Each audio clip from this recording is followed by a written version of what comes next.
GST ದರ ಇಳಿಕೆ ಬೆನ್ನಲ್ಲೇ KMF ಶಾಕ್ ಕೊಡ್ತಾ ಇದೆ. ನಂದಿನಿ ದೇಸಿ ಹಾಲು ಬಳಸೋರಿಗೆ ದರ ಏರಿಕೆಯ ಬಿಸಿ ಮತ್ತೆ.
ಓಕೆ, ಇದೀಗ GST ದರ ಇಳಿಕೆ ಬೆನ್ನಲ್ಲೇ KMF ಶಾಕ್ ಕೊಡಕ್ ಮುಂದಾಗ್ತಾ ಇದೆ.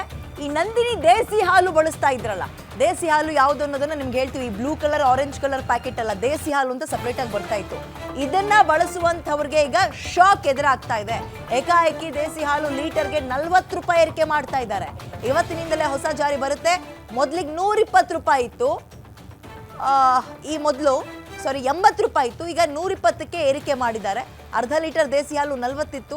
ಸೊ ದೇಸಿ ಹಸು ಸಾಕಾಣಿಕೆಯನ್ನ ಉತ್ತೇಜನ ಮಾಡೋಕೆ ಗಮನಿಸ್ತಾ ಇದ್ದೀರಾ. ದೇಸಿ ಅಂತ ಈ ಗಿರ್ತಳಿಯ ಮತ್ತು ಈ ಅಂದರೆ ಕೆಲವೊಂದು ನಮ್ಮೂರಿನ ತಳಿಗಳ ಹಸುಗಳಂತ ಇರ್ತವಲ್ಲ, ಅವುಗಳ ಫೋಟೋ ಹಾಕಿ ಮಾರೋರು ದೇಸಿ ಕೌ ಮಿಲ್ಕ್ ಅಂತ. ಇದಕ್ಕೆ ಬೇರೆ ಹಾಲು ಮಿಕ್ಸ್ ಮಾಡ್ತಾ ಇರಲಿಲ್ಲ. ಈ ಎಮ್ಮೆ ಮತ್ತು ಈ ಸಿಂಧಿ ಹಸುಗಳು ಇವುಗಳನ್ನು ಮಿಕ್ಸ್ ಮಾಡ್ತಾ ಇರಲಿಲ್ಲ. ಇಂಥವಕ್ಕೆ ಸ್ವಲ್ಪ ಕಾಸ್ಟ್ಲಿ ಇತ್ತು. ಇದು ಬೇಡಿಕೆ ಹೆಚ್ಚಾಗ್ತಾ ಇರೋದ್ರಿಂದ ಇದನ್ನು ಏರಿಕೆ ಮಾಡ್ತಾರಂತೆ. ಇದು ಎಲ್ರಿಗೂ ಬಿಸಿ ತಟ್ಟಲ್ಲ. ಹಾಗಾದರೆ ನಮಗೆ ಪ್ಯೂರ್ ಹಸುವಿನ ಹಾಲೇ ಬೇಕು, ದೇಸಿ ಹಾಲೇ ಬೇಕು. ನಮ್ಮ ಮನೇಲಿರುವಂತಹ ಮಗುವಿಗೆ ಹಾಲು ಕುಡ್ಸೋಕ್ಕೆ ಅಥವಾ ತುಪ್ಪ ಮಾಡೋಕ್ಕೆ ಅಂತ ಇದ್ರಲ್ಲ, ಅವರಿಗೆ ದೊಡ್ಡ ಪೆಟ್ಟು ಮಾತ್ರ. ಇಲ್ಲಿ ಏರಿಕೆ ಮಾಡ್ತಾ ಇರೋದು 20 ರೂಪಾಯಿ 2 ರೂಪಾಯಿ 3 ರೂಪಾಯಿ ಅಲ್ಲ, 40 ರೂಪಾಯಿ ಏಕಾಏಕಿ ಏರಿಕೆ ಮಾಡ್ತಾ ಇದ್ದಾರೆ. ದೇಸಿ ಹಸು ಸಾಕಾಣಿಕೆಯನ್ನು ಉತ್ತೇಜನ ಮಾಡೋಕ್ಕೆ ಈ ನಿರ್ಧಾರ ಅಂತೆ. ಬೆಂಗಳೂರು ಡೈರಿಗೆ ಪ್ರತಿದಿನ 3000 ಲೀಟರ್ ದೇಸಿ ಹಾಲು ಪೂರೈಕೆ ಆಗ್ತಾ ಇತ್ತು. ದೇಸಿ ಹಸು ಹಾಲಿಗೆ ಡಿಮ್ಯಾಂಡ್ ಹೆಚ್ಚಾಗಿರೋದ್ರಿಂದ ಇದೀಗ ಈ ನಿರ್ಧಾರಕ್ಕೆ ಮುಂದಾಗ್ತಾ ಇದ್ದಾರೆ. ಪೂರೈಕೆ ಕಡಿಮೆ ಆಗ್ತಾ ಇದೆ, ಡಿಮ್ಯಾಂಡ್ ಹೆಚ್ಚಾಗ್ತಾ ಇದೆ. ಹಾಗಾಗಿ ಈ ಹಸುವನ್ನ ಸಾಕೋದಕ್ಕೆ ಪ್ರೋತ್ಸಾಹ ಕೊಡ್ತೀವಿ ಅನ್ನೋ ನಿಟ್ಟಿನಲ್ಲಿ ಈ ಕಾರಣ ಕೊಡ್ತಾ ಇದ್ದಾರೆ. 90% ಹಣವನ್ನ ದೇಸಿ ಹಸು ರೈತರಿಗೆ ಕೊಡ್ಲಾಗ್ತಾ ಇತ್ತು. ಗ್ಯಾರಂಟಿ ನ್ಯೂಸ್ಗೆ KMF ಅಧಿಕಾರಿಗಳು ಮಾಹಿತಿಯನ್ನು ಕೊಟ್ಟಿದ್ದಾರೆ. ಓಕೆ, ಎಲ್ಲರೂ ತಲೆ ಕೆಡಿಸ್ಕೊಳ್ಬೇಡಿ ಇದ್ರ ಬಗ್ಗೆ. ನಾವು ನಾರ್ಮಲ್ ಆಗಿ 24 ರೂಪಾಯಿ 25 ರೂಪಾಯಿ ಅರ್ಧ ಲೀಟ್ರು ಬ್ಲೂ ಪ್ಯಾಕೆಟು ಮತ್ತು 26 ರೂಪಾಯಿ ಆರೆಂಜ್ ಪ್ಯಾಕೆಟ್ ತಗೊಳ್ತಾ ಇದ್ವಲ್ಲ, ನಮಗೆ ಹೊಡ್ತಾ ಅಲ್ಲ. ದೇಸಿ ಹಾಲು ಅಂತ ಸಪ್ರೇಟಾಗಿ ಸಿಗ್ತಾ ಇತ್ತು, ಎಲ್ಲ ಕಡೆನೂ ಸಿಗ್ತಾ ಇರಲಿಲ್ಲ. ಬಹುಶಃ ಬರೀ ನಂದಿನಿ ಬೂತ್ಗಳಲ್ಲಿ ಸಿಗ್ತಾ ಇತ್ತು ಅಂತ ಕಾಣುತ್ತೆ. ಇದು ಅಂಥವ್ರಿಗೆ ಪೆಟ್ಟು. ಓಕೆ, ಇದ್ರ ಬಗ್ಗೆ ಮತ್ತಷ್ಟು ಮಾಹಿತಿನ ನನ್ನ ಕಲ್ಲಿಗೆ ಉಲ್ಲಾಸ್ ನೀಡ್ತಾರೆ. ಉಲ್ಲಾಸ, ಸಾಮಾನ್ಯವಾಗಿ ನಾವು 2 ರೂಪಾಯಿ 3 ರೂಪಾಯಿ ಏರಿಕೆ ಮಾಡ್ತಾ ಇದ್ದಿದ್ದನ್ನು ನೋಡ್ತಾ ಇದ್ವಿ.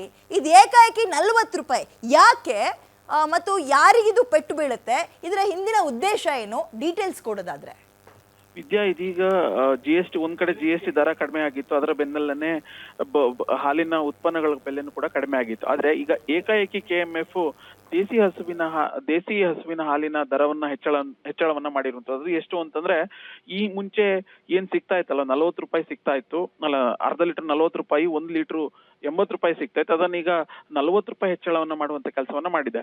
ಕಾರಣ ಏನು ಅಂತಂದ್ರೆ, KMF ನ ವ್ಯಾಪ್ತಿಯಲ್ಲಿ ಬರುವಂತಹ 13 ಹಾಲು ಒಕ್ಕೂಟಗಳಲ್ಲಿ ಕೇವಲ ಬೆಂಗಳೂರು ಹಾಲು ಒಕ್ಕೂಟದಲ್ಲಿ ಮಾತ್ರ ಸಂಪೂರ್ಣವಾದಂತಹ ದೇಸಿ ಹಸುವಿನ ಹಾಲನ್ನ ಮಾರಾಟ ಮಾಡ್ಲಾಗ್ತಾ ಇತ್ತು.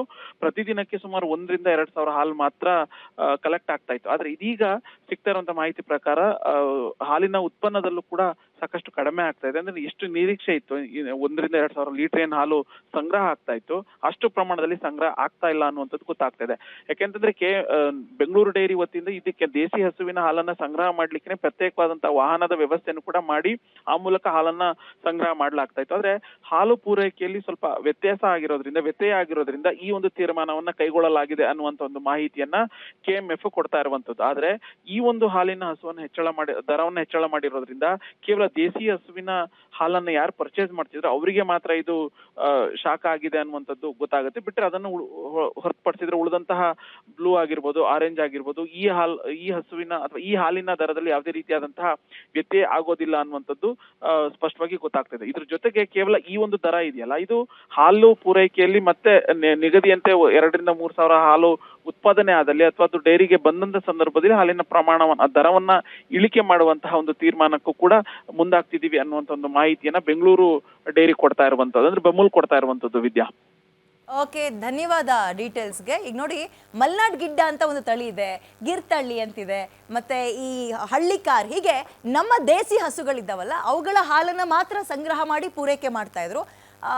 ಅವುಗಳ ಬೆಲೆಯಲ್ಲಿ ವಿಪರೀತ ಏರಿಕೆ, ಇದು ನಿಜಕ್ಕೂ ವಿಪರೀತ. ಬಟ್ ಈ ಏರಿಕೆ ಏನು ಮಾಡಿದ್ರಿ, ಇದು ಸಂಪೂರ್ಣವಾಗಿ ರೈತರಿಗೆ ಹೋಗುತ್ತೆ ಅಥವಾ ಅದ್ರಲ್ಲಿ ನೀವೆಷ್ಟು ಇಟ್ಕೊಳ್ತೀರಾ, ಅದ್ರ ಬಗ್ಗೆ ಕ್ಲಾರಿಟಿ ಕೊಡಿ.